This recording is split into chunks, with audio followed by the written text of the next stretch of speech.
வாழ்க வையகம், வாழ்க வையகம், வாழ்க வளமுடன். குரு வாழ்க, குருவே துணை.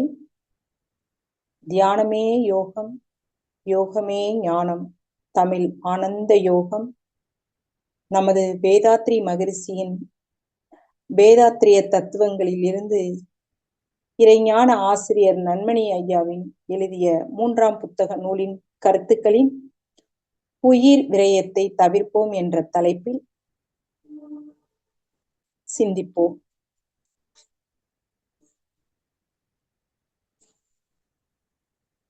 நமது வாழ்க்கை தத்துவங்கள்ல வேதாத்ரி ஐயா கூறினதுல எண்ணத்தை ஆராயலாம், ஆசைய சீரமைக்கலாம், கவலைய ஒழிக்கலான்னு சொல்லியிருக்காங்க, சினத்தை தவிர்க்கலான்னு சொல்லியிருக்காங்க. இந்த சினம்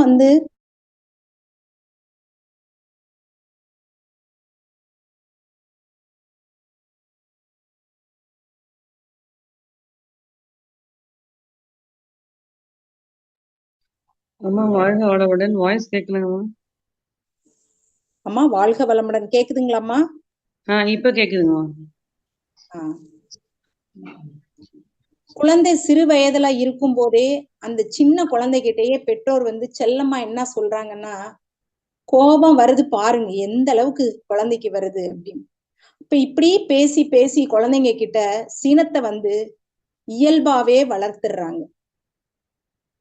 ஒரு மனிதனுக்கு கட்டுப்பாட்டுக்குள்ள கோபத்தை வச்சுக்கிறது ரொம்ப ரொம்ப கஷ்டம். அது ஏன் காரணம் என்னன்னா, அவங்க முன்னோர்கள் கிட்ட இருந்து காலங்காலமா நம்மளோட பிறவி தொடர்ல எத்தனை பேர்கிட்ட இந்த சினம் இருக்கோ அது அப்படியே தொடர்ந்து வந்துகிட்டே இருக்கு.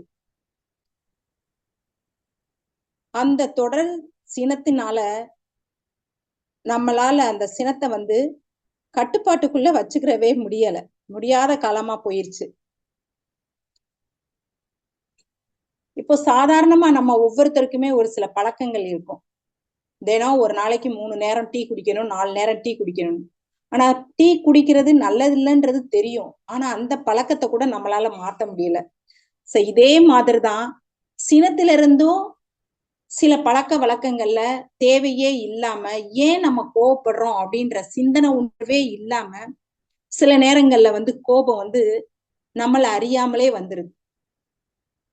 இப்ப மனித பிறவிக்குள்ள ஏற்பட்ட பழக்கங்கள்ல இருந்து விடுபட சிரமப்பட வேண்டி இருக்கிற போது ஈரறிவு ஜீவன்கள்ல இருந்து சினம் என்ற உணர்வும், ஓரறிவு தாவரம் முதல் வந்த காமம் என்ற உணர்வும் நம்மிடம் ஆழமாக பதிவாக இருக்கிறது என்பதுதான் உண்மை.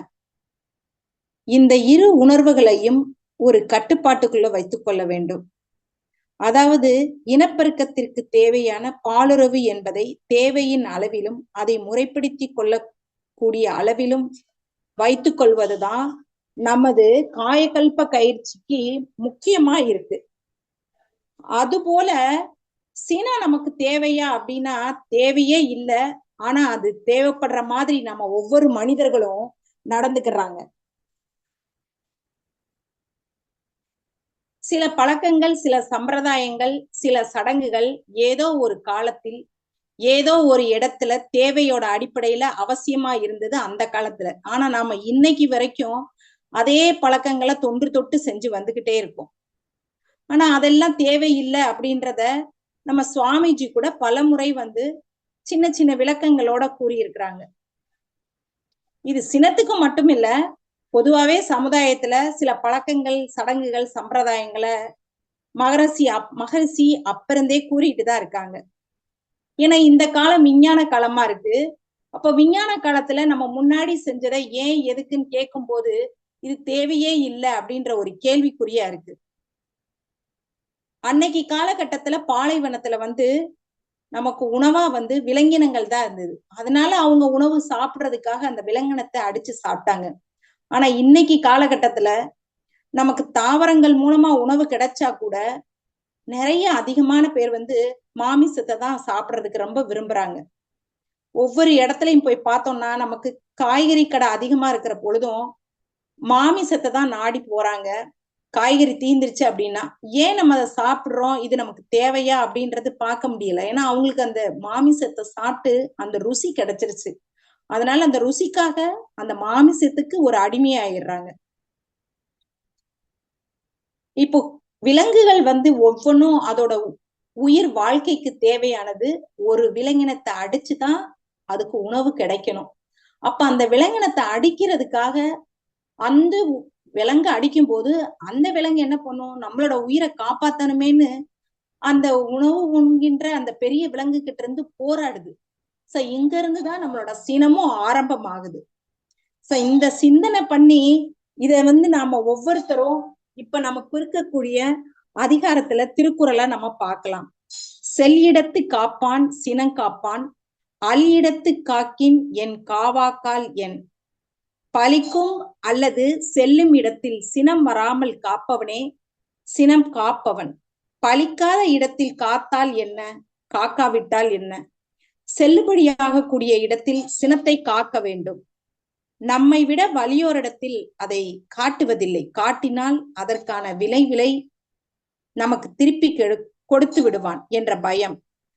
என்ன வகையான விளைவினை தரும் என்று சினம் செல்லாத இடத்தில் காட்டுபோருக்கும் நன்றாக தெரியும்.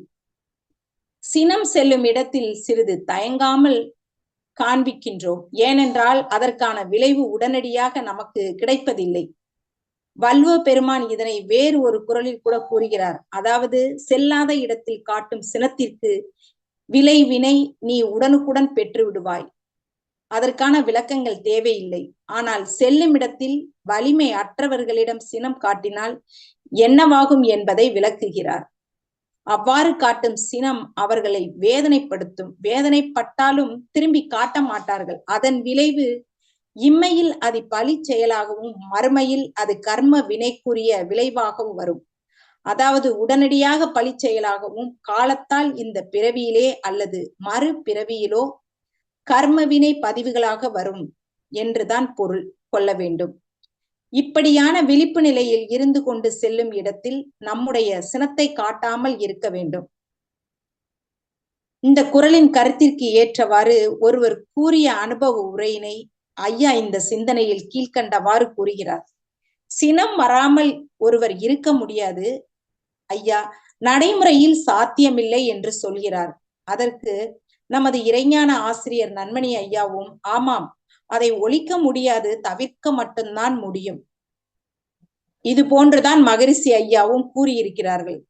இதை தவிர்க்க முடியாது என்றார் வாதிடுகிறார். அதற்கு ஒரு உதாரணத்தை கூட கூறுங்கள் என்று ஐயா கேட்கின்றார். நான் ஊருக்கு செல்வதற்காக பேருந்தில் ஏறுகின்றேன். அந்த பேருந்தின் கடைசி வரிசையில் ஒரு இருக்கை மட்டும் இருந்தால் அங்கே சென்று அமர்கின்றேன்.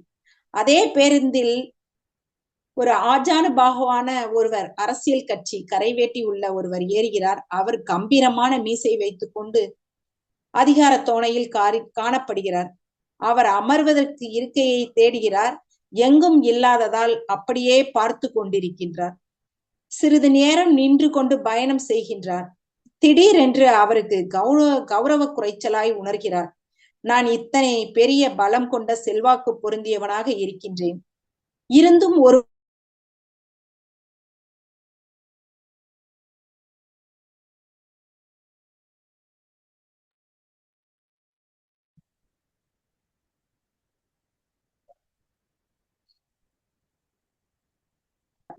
யாரையாவது ஓங்கி அறைந்து விட்டு அந்த இருக்கையில் அமர நினைக்கின்றார். வரிசையாக பார்த்து கொண்டு வந்த சண்டியர் கேள்வி கேட்ட ஒரு அன்பரை கண்ணால் உற்று பார்க்கிறார். பின்னர் ஓங்கி கன்னத்தில் அறைகிறார். பின்னர் அவருடைய இருக்கையிலும் அமர்ந்து கொள்கின்றார். இந்த சம்பவத்தை விவரித்து என்னை யார் என்றே தெரியாத அவன் என் மேல் ஏன் கோபம் கொள்ள வேண்டும் என ஐயாவிடம் கேட்கின்றார். இந்த இடத்தில் நான் எப்படி கோபத்தை தவிர்ப்பது என்பதையும் கேட்கின்றார். எந்த ஒரு தவறையும் செய்யாத பொழுது அவன் ஏன் என்னை அடித்தான் என கேட்கின்றார். நீங்கள் பதிலுக்கு கோபப்பட்டீர்களா என ஐயா அவரிடம் கேட்கின்றார். நான் எங்கே கோபப்படுவது, ஏற்கனவே அடித்த அடியின் வலியே தாங்க முடியவில்லை, பின்னர் எங்கே கோபப்படுவது என்று சொல்கின்றார். அப்படியே கோபப்பட்டாலும் இன்னும் 2 அடி சேர்த்து கொடுப்பாரே என்று அமைதியாக இருந்து விட்டேன் என்கின்றார். இதற்கான விளக்கத்தை ஐயா கூறும்போது, நீங்கள் உங்கள் மனைவியிடம் கை நீட்டி எத்தனை முறை அடித்து இருப்பீர்கள் என்று கேட்கின்றார். அதற்கெல்லாம் கணக்கில்லை, பல தடவை அடித்திருக்கின்றேன். அவற்றையெல்லாம் எங்கே கணக்கு வைத்து இருப்பது என்கின்றார். நீங்கள் செல்லும் இடத்தில் உங்கள் கோபத்தை காட்டியிருக்கிறீர்கள், ஆனால் அவர்கள் திரும்பி காட்டவில்லை. அதனால் நீங்கள் அதை திரும்ப திரும்ப செய்கின்றீர்கள். உங்களை சுற்றி இருந்த சுற்றமும் உறவினர்களும் நீங்கள் மனைவிக்கு துன்பம் தரக்கூடிய என நினைத்தால் அதற்கான பழி செயல் உங்களிடம் இருக்கின்றது. உங்களுடைய மனைவி அடி வாங்கும் பொழுதெல்லாம் வருத்தப்பட்டு கொண்டே இருந்திருக்கின்றார். அதனுடைய தொகுப்பு ஒன்றாகி அழுத்தம் பெற்ற பதிவாகி இருந்திருக்கின்றது. இந்த கருமையம் பழி செயலையும் பதிவுகளையும் வைத்துக் கொண்டிருக்கின்றது. இயற்கை இதற்கான செயல் விளைவை கொடுப்பதற்காக காத்து கொண்டிருக்கின்றது. பலம் பொருந்திய அந்த சண்டியர் யாரையாவது அடித்து விட்டு அந்த இருக்கையை பிடிக்க வேண்டும் என்ற எண்ணத்தை மனதில் நினைக்கின்றார். அது வான்காந்தத்தில் பிரதிபலித்து உங்களுடைய கரு மையத்தில் மோதுகின்றது. மோதிய அந்த எண்ண அலை அவர் மனைவியின் வருத்த அலைப்பதிவுகளின் தொகுப்பு மீது மோதி அதற்கு விளைவாக ஒரு துன்பத்தை அந்த சண்டியரின் மூலம் நிறைவேற்றுகின்றது. அதற்காகத்தான் அந்த சண்டியர் 54 பேரை விட்டுவிட்டு இவரை மட்டும் குறிப்பாக அடித்து துன்பம் தந்து அவரது இருக்கையும் அபகரித்துக் கொள்கின்றார். இப்பொழுது உங்களுக்கு அவர் சினம் கொண்டதற்கான காரணமும் அடித்ததற்கான காரணமும் புரிந்துவிட்டதா என்று ஐயா கேட்கின்றார். உங்கள் கர்ம வினை பதிவு அந்த விளைவிற்கு வரவேற்பை கொடுத்து நீங்கள் தான் அவரை அழைத்து கூப்பிட்டு அடி வாங்கி கொண்டீர்கள் என்று ஒரு விளக்கத்தை தந்ததாக சொன்னார். அவரும் விளங்கிக் கொள்கின்றார். மனிதர்கள் வாழ்க்கையில் நடத்தக்கூடிய நிறைய நிகழ்வுகளுக்கு காரணம் புரியாமல் இருக்கின்றோம். அடி வாங்கிய அந்த அன்பரை போல நாமும் கூட வாழ்ந்து கொண்டிருக்கின்றோம். அதற்கான காரணத்தை விளங்கிக் கொள்ள வேண்டும் எனில் மகிரிஷி ஐயா அவர்களின் செயல் விளைவு தத்துவத்தையும் கர்ம வினை தத்துவத்தையும் நன்கு தெளிந்து உணர்ந்து கொள்ள வேண்டும். நமது வாழ்க்கையின் ஒவ்வொரு நிகழ்வுகளையும் நாம் படும் துன்பங்களையும் பொருத்தி பார்க்கும் பொழுது அதற்கான காரணங்கள் எளிமையாக புலப்படும். செல்லும் இடத்தில் காட்டப்படும் சினமானது காலத்தால் விளைவாக வருவது மட்டுமல்லாமல் பழி செயலாகவும் மாறும். சினம் பற்றி மகரிஷி ஐயா அவர்கள் விளக்கும் பொழுது இது ஒரு சங்கிலி தொடர்போல் நீண்டு கொண்டே செல்லக்கூடிய ஒன்றாகும் என்பார். ஒருவர் மற்றவரின் மீது சினம் கொள்ளும் போது அந்த சினத்தை அவர் மீது மீண்டும் செலுத்த இயலாத போது அதனை வேறு யாரிடமாவது செலுத்தி விடலாம் என்ற அலைச்சொல் வேகத்திலே இருப்பார். சினத்தை செலுத்தியவர் மீதே மீண்டும் செலுத்த முடியாமல் செல்லும் ஒருவரிடத்தில் அவர் அதனை காட்டி விடுகிறார். சினத்தை பெற்றவர் இந்த சினத்தை செல்லும் இடத்தில் அலைச்சொல் வேகத்திற்கு ஏற்றவாறு மற்றவர்களிடமும் காண்பிக்கின்றார். இவ்வாறாக சினம் ஒருவரிடம் இருந்து மற்றவருக்கு சென்று கொண்டே இருந்து கடைசியில் ஒருவரிடம் நின்று விடுகிறது.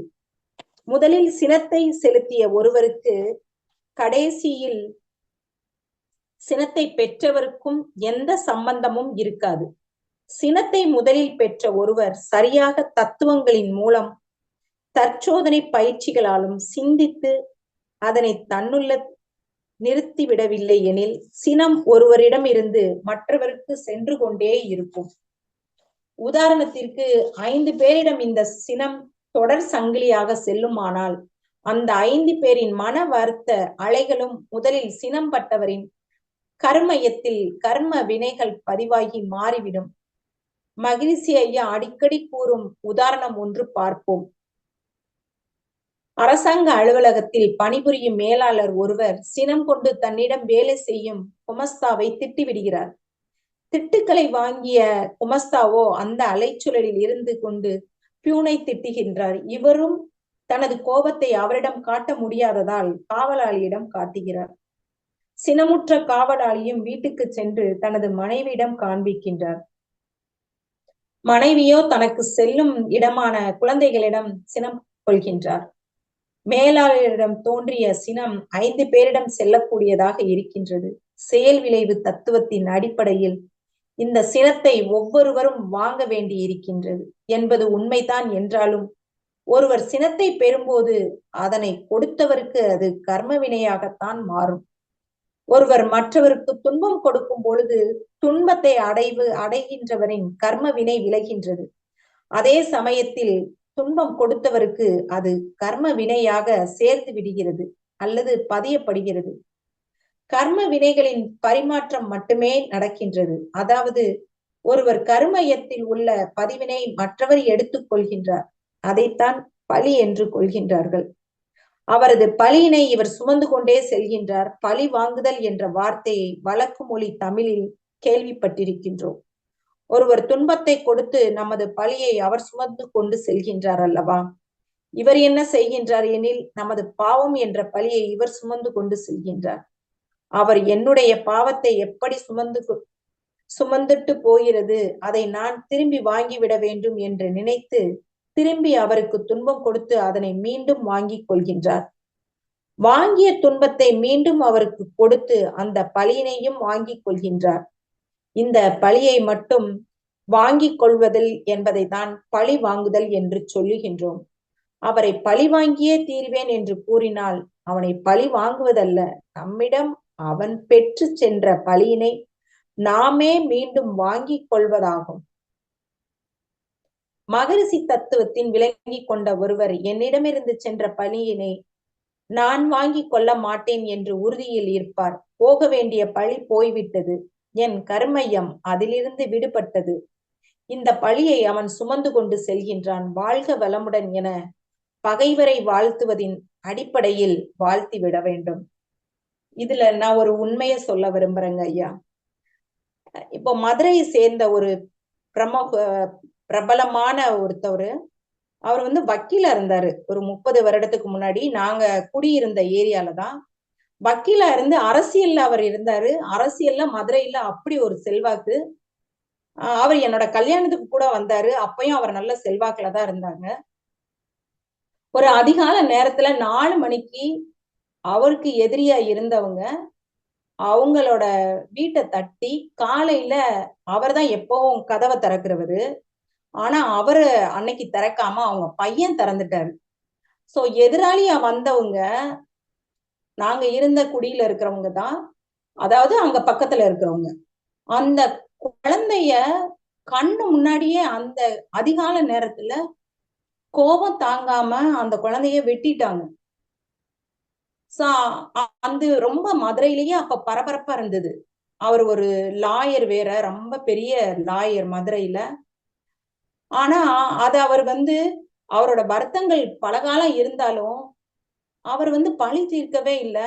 அதனால அவர் எடுத்துக்கிட்ட முடிவு என்ன பண்ணினாருன்னா, அவர் அந்த ஏரியா விட்டே அந்த தெருவை விட்டுட்டு அவங்க வீடெல்லாம் விட்டுட்டு அரசியல்ல இருந்தும் விலகி, இப்ப சாதாரண ஒரு குடிமகனா, இப்ப லாயர்ல இருந்தும் அவர் ரிட்டையர்ட் ஆயிட்டாரு. நான் ஒரு வருஷத்துக்கு முன்னாடி அவரை எதார்ச்சியமா பார்த்திருந்தேன். ஏன்னா எங்க தெருல இருந்தவங்கனால அவங்களுக்கு எங்களுக்கு பழக்கம் இருக்கிறதுனால. ஆனா அவ்வளவு ஒரு எளிமையா இருந்தாரு. அவரே கிட்ட நான் இங்க பேசும்போது சொன்னாரு, என் பொண்ணோட உயிரை பாதுகாத்துக்கிட்டேம்மா, என் பொண்ணு டாக்டரா இருக்காங்க, என் பொண்ணு வீட்டுல நான் இருக்கேம்மான்னு சொல்லி. சோ இப்ப இந்த இடத்துல பழி அப்படின்றது அவர் பழி வாங்கவே இல்லை. அவர் அதை விட்டு விலகி சிந்தனை பண்ணி தன்னோட வாழ்க்கை இதுதான், நமக்கு கிடைச்சது இதுதான் அப்படின்ற ஒரு எளிமையான வாழ்க்கைக்குள்ள வந்தாரு அப்படின்றத நான் இந்த இடத்துல சொல்லியிருக்கேன். சோ நாம எல்லாருமே ஒரு சிந்திக்க வேண்டிய விஷயமா இருக்கு. சமுதாயத்துல இது போன்ற ஆழ்ந்து சிலர் சிந்திக்காததுனாலதான் சினத்தின ஒருவர்கிட்ட இருந்து மாற்றி மாற்றி காண்பித்து கொண்டே தின்பங்க எடுத்துக்கொண்டும் இருக்கிறார்கள். பழியையும் சிலர் மாற்றி மாற்றி வாங்கி கொண்டே செல்கிறார்கள். சினம் என்பது கொடுமையான உணர்வு என்பதை மேற்கூறப்பட்ட விளக்கத்தின் மூலம் அறிந்து கொள்ளலாம். சினத்தை தவிர்ப்பதற்கு வேறு என்ன யுக்திகள் எல்லாம் கையாளலாம் என்று மகரிஷி ஐயா அவர்களும் கூறியிருக்காங்க. ஒருவர் சினப்படும் போது முதல்ல அவருடைய உடலும் உயிரும் பாதிக்கப்பட்டு பிறகு அடுத்தவரோட மனம் பாதிக்கப்படுது. நம்மிடம் உருவாகும் சினம் மற்றவருக்கு உடலாலும் மனதாலும் பாதிப்பை கொடுத்து, எனவே ஒருவர் சினப்படும் பொழுது முதல்ல அவருக்கு பாதிக்குது. யார் சினம் பட்டவங்களுக்கு பாதிக்குது, அவங்க உடலே சில நேரங்கள்ல நடுக்கம் இருக்கும். நாம என்ன செய்யறோம் அப்படின்றதே அவங்களுக்கு தெரியாது. சினப்படுறதுனால நமது உடல்ல ஏற்பட பாதிப்பிற்கும் உயிர் ஆற்றல் விரயமாவதற்கும் ஏற்றவாறு ஒரு பலன் கிடைக்குமா என்றால் கிடைக்கவே கிடைக்காது. கண்ணாடி டம்ளர் ஒன்றை வீட்டுல இருக்கிறவங்க அம்மா யாராவது அதை உடைச்சிட்டாங்க அப்படின்னா அந்த கண்ணாடியோட விலை ஒரு 20 ரூபாய் 30 ரூபாய் தான் இருக்கும். ஆனா அந்த கண்ணாடியை எப்படி உடைச்சேன்னு ஒரு நாள் பூரா பேசியே, ஒரு நாள் என்ன ஒரு வாரம் கூட பேசலாம். அதனால பேசக்கூடிய வார்த்தைகளும் அந்த அதிகமா கோவப்படும் போது அவர் உடல்ல ஏற்படுற பாதிப்புக்கும் அவருக்கு எவ்வளவு மருத்துவ செலவு இதுக்கு ஆகுது, அவரால் அதை ஈடுகட்ட முடியுதா? அதை அவர் சிந்திச்சா 20 ரூபாய் தானே, கை தவறி தானே விழுந்துச்சு அப்படின்ற ஒரு பெருந்தன்மை வீட்டுல இருக்கவங்களுக்கு வரலாம். ஆனா தனக்குள்ள உண்டான சினத்தால் ஏற்பட்ட உடல் உயிர் விரயத்தையும் அதற்காக செலவழிக்கக்கூடிய பொருட்செல்வத்தையும் ஒப்பிட்டு பார்க்க வேண்டும். இது போன்று ஆழ்ந்து சிந்திக்கும் போது சினத்தை தவிர்ப்பதற்கான முக்கியத்துவம் உணரலாம். சினப்படும் போது ஒருவரின் அலைச்சுழல் பீட்டா அலைச்சுழல் நிலையில் உச்சத்திற்கு செல்லும் போது இது போன்ற சிந்தனைகளும் வராது என்பதும் உண்மை. சினத்தால் ஏற்படும் உடல் உயிர் விரயங்களை அதற்கான பொருட்செலவையும் ஒப்பிட்டு செய்ய முடியாது என்பதையும் தெரிந்து கொள்ள வேண்டும். ஆனால் சிலருக்கு பிறக்கும் போதே அதிகமாக சினம் கொள்ளும் குணமும் வந்து விடுகிறது. சினத்தின் போது உயிராற்றல் விரயமாகிறது என்று சொல்கின்றார்களே, அது எப்படி விரயமாகிறது? சாதாரணமாக மகரிஷினி ஐயாவின் தத்துவத்தில் ஆழமாக உணர்ந்தவர்கள் அறிந்த ரகசியம் என்னவெனில், பொதுவாக உயிர் ஆற்றல் என்று சொல்லக்கூடிய ஜீவகாந்தத்தை 5 புலன்கள் வழியாக செலவு செய்துதான் ஒவ்வொன்றையும் அனுபவிக்கின்றோம். ஜீவகாந்தத்தின் விரயம்தான் நமது புலன் வழி அனுபவங்களாக இருக்கின்றது. இதில் வரவு செலவு காக்க வேண்டும் என்பதை நாம் பயிற்சியின் போது பல முறை அறிவுறுத்தப்பட்டிருக்கின்றோம். பஞ்சேந்திரிய தவத்தின் விளக்கம் கூறும்போது கேட்டிருக்கின்றோம். சினம் கொள்ளும் போது உயிர் ஆற்றலாகிய ஜீவகாந்த விரயம் நடக்கிறதா என்று சிந்தித்தால் உயிர் ஆற்றல் ஆகிய ஜீவகாந்தம் நிச்சயம் விரயம் ஆகின்றது. அது மட்டுமல்லாமல் சினத்தில் பேசும்போது கை கால்களை உடல்களை பயன்படுத்தி ஏதாவது ஒரு தாக்குதலை செய்யும் போது அதன் வழியாகவும் உயிராற்றல் ஆகிய ஜீவகாந்தமும் வெளியேறும். அது மட்டுமல்லாமல் சினத்தினால் மட்டும்தான் உயிர் துகள்களாகவே உடலை விட்டு வெளியேறும். உயிர் துகள்கள் வெளியேறுவது சினத்தில் மட்டும்தான் என்பதை நன்கு இறையாசிரியர்கள் புரிந்து கொள்ள வேண்டும். சினம் என்பது எத்தனை கொடுமையானது என்று பாருங்கள். மற்ற இடங்களில் ஜீவகாந்தம் மட்டும்தான் வெளியேறும். ஆனால் உடலில் உள்ள உயிர் துகள்கள் மீண்டும் ஜீவகாந்தத்தினை உற்பத்தி செய்துவிடும். உயிர் துகள்களே விரயமாவதால் அவைகள் உற்பத்தி செய்யும் ஜீவகாந்தமும் குறைந்துவிடும். உயிர் துகள்கள் விரயமாக்குவதை தடுப்பதற்கு சினம் தவிர்ப்பது மட்டுமே வழியாக இருக்கும். உயிர் துகள்கள் எப்படி விரயமாகின்றது? இதை ஆசான் அருத்தந்தை ஐயா அவர்கள் அருமையாக விளக்கியுள்ளார்கள். சினம் தோன்றும் பொழுது மன அலைச்சுழல் பீட்டா அலைவேகத்தில் அதிகமாக இருக்கின்றது. சாதாரண அமைதி நிலையில் மன அலைச்சுழல் 14 முதல் 20 வரை இருக்கும்.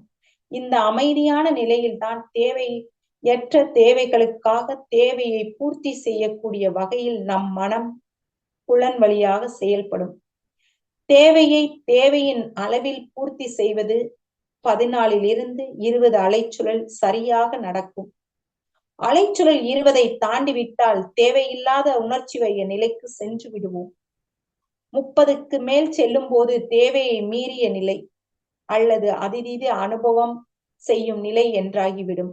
இப்படிப்பட்ட உணர்ச்சி வய நிலையில் எதிர்பார்ப்புகள் தடைப்படும் போது சினமாக மாறுகின்றது. 35க்கு மேல் செல்லும் போது அதீத சினம் ஆகிறது. 39க்கு மேல் செல்லும் போது உச்சக்கட்டமான சினம். 40 என்ற நிலைக்கு செல்லும் பொழுது ஒருவர் சினப்படுவதற்கு உயிரோடு இருக்க மாட்டார், ஏனெனில் இறந்து விடுகின்றார். 25 முதல் 35 வரை உள்ள அலைச்சுழல்கள் உயிர் துகள்கள் சிறிது சிறிதாக வெளியேறும்.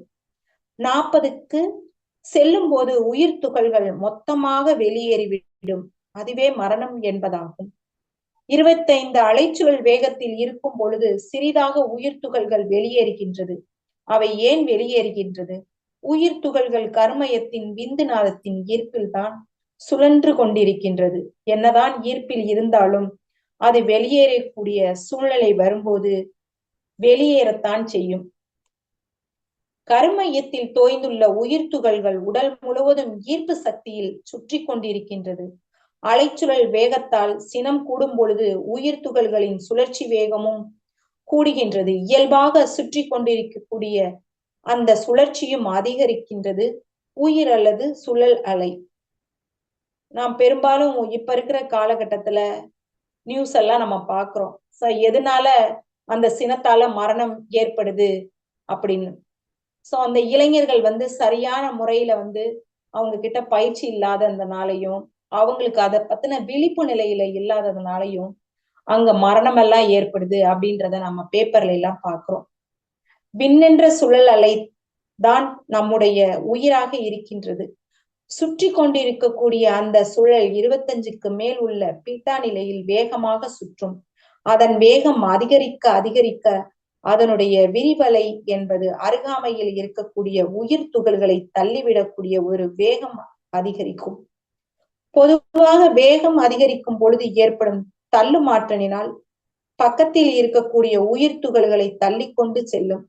அதே போல வேகம் குறைய குறைய கொள்ளும் ஆற்றல் அதிகமாகும். இதைத்தான் ஈர்ப்பு சக்தி, எதிர்ப்பு சக்தி என்று சொல்கின்றோம். எனவே உயிரோட்டம் ஈர்ப்பு ஆற்றல், தள்ளும் ஆற்றல் என இரண்டாக இருக்கின்றது. குறைந்த அலைச்சுழல் வேகத்தில் ஈர்ப்பு ஆற்றலும் அதிகமான அலைச்சுழல் வேகத்தில் தள்ளும் ஆற்றலும் நிகழ்கின்றது. இதுதான் காந்தத்தினுடைய தன்மை. தள்ளும் ஆற்றல் அதிகரிக்கும் பொழுது அருகாமையில் உள்ள உயிர் துகள்கள் அனைத்தையும் தள்ளி நிறுத்தும். உடலில் இருக்கும் உயிர் துகள்கள் வேகமாக ஓடிக்கொண்டு அருகிலுள்ள உயிர் துகள்களை தள்ளி தள்ளி நிறுத்தும் பொழுது ஒன்றை ஒன்று தள்ளிக்கொண்டே செல்லும். ஓரத்தில் இருக்கக்கூடிய அதாவது பெரிஃபரல் எனும் பாதையில் உள்ள துகள்கள் அவைகள் தள்ளுவதற்கு ஒன்றுமே இல்லாத சூழ்நிலையில், அதாவது தள்ளுவதற்கு ஒன்றுமே இல்லாத நிலையில் அவைகள் உடலை விட்டு வெளியே சென்றுவிடும். இந்த தள்ளும் ஆற்றலுக்கும் உயிர் துகள்களின் சுழற்சி வேகம் ஒன்றே காரணமாக இருக்கின்றது. வேகம் அதிகரித்து விட்டால் உடலின் கடைசியில் உள்ள வெளிப்புற சுற்றளவு பாதையில் அல்லது புறவட்ட பாதையில் கடைசிக்கு செல்லும் போது தள்ளுவதற்கு ஏதும் இல்லாத காரணத்தால் உடலை விட்டே வெளியே சென்று விடுகிறது. இதனை புரிந்து கொள்ள ஒரு உதாரணமும் உள்ளது. ஒரு அறையில் 100 பேர் உட்கார்ந்து கொண்டு இருப்பதாக வைத்துக் கொள்வோம். அந்த அறையின் 100 பேர் நடுவிலே உட்கார்ந்து இருக்கும் ஒருவர் வேகமாக சுற்றுகின்றார் என்று கற்பனை செய்து கொள்வோம். அவர் வேகமாக சுழலும் போது அந்த சுழற்சியின் வேகத்தால் தனது அருகாமையில் உள்ளவர்கள் தள்ளுவார். இவ்வாறு ஒவ்வொருவரும் அவரது அருகாமையில் உள்ளவர்களை தள்ளிக்கொண்டே செல்வார்.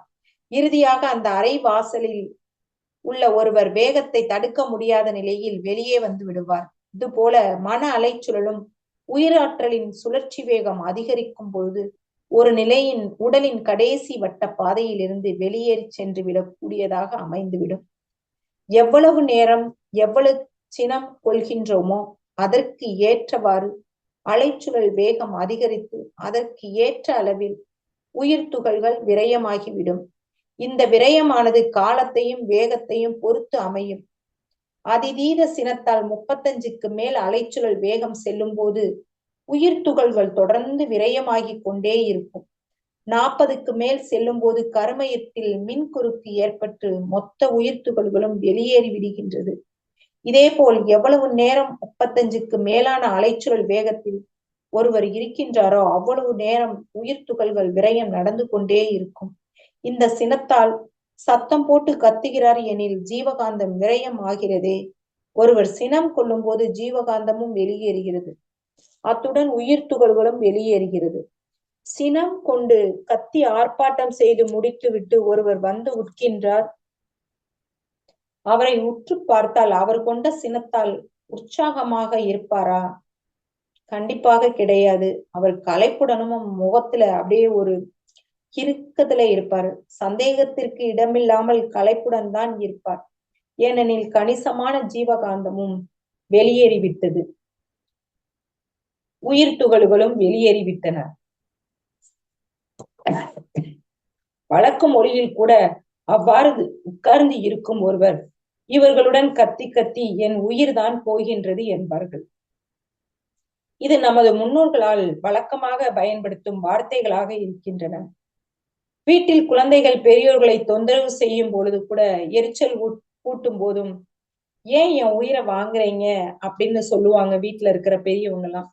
சினம் என்பது உயிர் துகளை வெளியேறக்கூடிய அளவில் மிக மோசமாக உள்ளது, கொடுமையாக உள்ளது. நன்கு சினமடைந்து அதனை வெளிப்படுத்தி ஆய்ந்து ஓய்ந்து வந்து அமர்கின்றார். அவரது மன அலைச்சூழல் படிப்படியாக குறைந்து அமைதியாக இருக்கின்றது. 14-20 என்ற அளவிற்கு அலைச்சூழல் குறைகின்றது. ஜீவகாந்தம் மற்றும் உயிர் துகள்கள் விரயம் நின்று விடுகின்றது. இந்த நிலையில் வெளியே சென்ற உயிர் துகள்கள் மீண்டும் உள்ளே வந்துவிடுமா என்று சிலர் கேட்பார்கள். இயற்கையின் நியதிப்படி வெளியே சென்ற உயிர் துகள்கள் மீண்டும் உள்ளே வராது. அவை விண்களாக மாறி விண்கலத்தில் வான்காந்தத்தில் கலந்துவிடும். இதற்கு உதாரணமாக மகரிஷி ஐயா அவர்கள் சங்கிலிருந்து வெளியே சென்ற நாதம் மீண்டும் உள்ளே சங்கினில் வருமா? வராது. மாட்டினில் மடியிலிருந்து பாலை கறந்த பின் அதனை காம்பினுடைய உள்ளே செலுத்த முடியுமா? முடியாது. அதுபோல உடலிலிருந்து சினத்தால் வெளியே சென்ற உயிர் துகள்கள் மீண்டும் உள்ளே வராது என்பர். உடைந்த சங்கின் ஓசை உப்புகா, கறந்த பாட்டின் பால் அதன் உடலினில் உட்புகா என்பது போல விரயமான உயிர் துகள்கள் உட்புகாது என்பர். எந்த ஒரு காரணத்திற்காகவும் சினத்தை தவிர்க்கின்றோமோ இல்லையோ, என்னுடைய உயிர் பாதித்துவிடும் என சிந்திக்க வேண்டும்.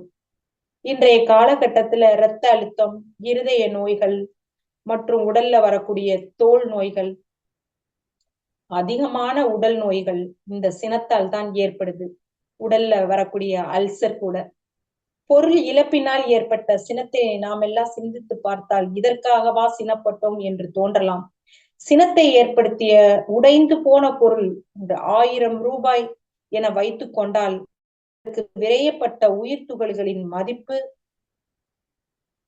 லட்ச மதிப்புடையதாகும். லட்ச மதிப்பு கூட உடலோட உயிருக்கு நாம சொல்லவே முடியாது. சமுதாயத்துல தொடர்ந்து சினம் கொள்பவர்கள் நிறைய நோய்கள் உடையவர்களாக இருக்கின்றார். பணியில இருக்கிறவங்க அதிகார தோரணையிலையும், பணியில வேலை செய்யறவங்களையும் அதே சினத்துக்கு உட்பட்டு எதற்கெடுத்தாலும் அவர்கள் மேல் கோபப்படுவது, அதனால் இருவருமே கோபத்தால் பாதிக்கப்பட்டு நோய்களையும் ஏற்றுக்கொள்றாங்க. சிறுநீரகம் சீர்கெட்டு போகும் நிலை உருவாகின்றது. சினத்தால் பல நோய்க்கு உள்ளானவர்களை தன் அனுபவத்தால் கண்டதாக ஐயா பதிவிடுகின்றார். தன்னுள் பணிபுரிந்த ஒருவர் அதிகம் சினம் கொள்பவராக இருந்தாலும் அவர் சினம் கொண்டது நியாயமான விஷயங்களுக்காக இருந்த போதிலும் அந்த சினத்தால் ஏற்பட்ட உயிர் துகள்களின் விரயத்தால் அவருடைய இரு சிறுநீரகமும் செயலிழந்து போய் இறந்து விட்டார் என்று பதிவிடுகின்றார். எடுத்த உடனே 30க்கு மேல் உள்ள அலைச்சுழல் வேகத்தில் கோபம் கொண்டு பேசக்கூடியவராக இருந்தாராம். அவருடைய சினத்தினை கண்டு அலுவலகமே நடுங்கும் அளவிற்கு இருக்குமாம். அவருடைய சினம் நியாயப்படுத்துதலாலும் அதன் விளைவை அவர் சந்திக்க வேண்டியதாயிருக்கின்றது. நல்லதுக்காக கோபப்பட்டாலும் அவர் உயிர் பிரிந்து அவருடைய குடும்பம் தனியாக நிற்கின்றது. தன்னையே இழக்கும் நிலையில் கோபப்படும் அவசியம் யாருக்கும் இருக்கக்கூடாது. சினத்தை தவிர்க்க அமைதியான முறையில் சிந்தித்து சரி செய்ய வேண்டும். அதற்கான முயற்சிகளை தொடர்ந்து செய்ய வேண்டும். வெகு காலம் எடுக்கும், முயன்றாலும் முயற்சி செய்வதன் மூலம் சினத்தை தவிர்க்கலாம். தினம் தினம் நாம் அகத்தாய்வு, ஏன் நமக்கு சினம் வந்தது, எந்த இடத்தில் சினம் வந்தது, சினம் வந்தவர் மட்டுமே நாம் தற்சோனை செய்து இந்த சினத்திலிருந்து தவிர்ப்பதற்கு நம்மை நாம் அகத்தாய்வு செய்து கொள்ளலாம். நம்மிடம் இருப்பவர் அவரின் கோபத்தை மாற்ற வேண்டும் என்று நாம் நினைக்க கூடாது. குடும்பத்தில் கோபம் கொண்டு குழந்தைகளை திருத்தி விட்டேன், கணவரை திருத்தி விட்டேன், மனைவியை திருத்தி விட்டேன் என்று யாராவது கூற முடியுமான்னா யாருமே கூற முடியாது. அவங்க நம்ம கிட்ட மாறின மாதிரி நினைச்சிருப்பாங்க. ஆனா அவங்களோட எந்த செயலையும் குணத்தையும் நம்ம மாத்தல. அவங்களுக்குள்ளதான் அது இருக்கும். தேவைப்படுறப்போ இதை விட அதிகமா தான் சில நேரங்கள்ல காமிப்பாங்க. சோ அவங்கள நாம வாழ்த்துறது மூலமா கண்டிப்பா நம்ம சுவாமிஜி ஐயா சொல்லியிருக்காங்க, வாழ்த்தும் பயனும் எப்பேற்பட்டவங்களையும் ஒரு நல்ல நிலைக்கு கொண்டு வரணும். அந்த நம்பிக்கையில நாம வாழ்த்தலாம் அவங்கள. சோ கோபத்தினால யாருடைய செயலையும் குணத்தையும் மாற்றுவது இயலாத காரியம். இதனால்தான் நமது மகாத்மா காந்தி ஐயா அகிம்சை என்ற பெரிய ஆயுதத்தை கொண்டு தேசத்தின் சுதந்திரத்துக்காக போராடி இருக்கின்றார். அமைதி அல்லது அகிம்சை என்ற வழியில் மட்டுமே சினத்தை குறைக்க முடியும். வள்ளல் பெருமான் கூட ஒருமுறை குற்றம் சாட்டப்பட்டு அவர் மீது போட்ட வழக்கினால் நீதிமன்றத்தில் நிறுத்தப்பட்டார். அவரது அமைதியான தோற்றத்தை கண்டு நீதிபதியே தன்னையும் அறியாமல் எழுந்து நின்று விசாரணை செய்தார். அமைதி அகிம்சை வழியில் முயற்சி செய்யும் பொழுது அதற்காக குறிப்பிட்ட காலம் எடுக்கலாம், ஆனால் நிச்சயம் பலன் உண்டு. இதற்கு உதாரணமாக அலோபதி மற்றும் ஹோமியோபதி மருத்துவ முறைகளை கூறலாம். ஹோமியோபதி மற்றும் இயற்கை சார்ந்த மருத்துவங்களில் நோய்களை முழுமையாக தீர்ப்பதற்கு சிறிது காலம் எடுக்கும், ஆனால் அது நிரந்தர தீர்வாக இருக்கின்றது. ஆனால் நவீன அலோபதி மருத்துவ முறையில் உடனடியாக தீர்வு கிடைக்கும், ஆனால் அது நிரந்தரமாக இருக்காது. எனவே அமைதி வழியில் முயலும் போது நிரந்தரமான தீர்வையும் அதிகாரம் மற்றும் சினத்தினால் தற்காலிக பலனையும் அல்லது எந்த பலனையும் பெறாமல் கூட போகலாம். சினம் என்பதற்கு தவிர்ப்பதற்கு பல்வேறு கோணங்களில் சிந்தித்துக் கொண்டே இருக்க வேண்டும். இவ்வாறாக சினம் என்பதை தவிர்ப்பதற்கு பல்வேறு கோணங்களில் சிந்திப்பதற்காக மகரிஷி ஐயா அவர்கள் கொடுத்த பயிற்சிகளின் மூலம் சிந்தனை ஆற்றலையும் மன உறுதியையும் அனைவரும் பெற வேண்டும். தொடர்ந்து சினம் தவிர்ப்பது பற்றி நாம் அனைவரும் சிந்திப்போம். வாழ்க வையகம், வாழ்க வையகம், வாழ்க வளமுடன்.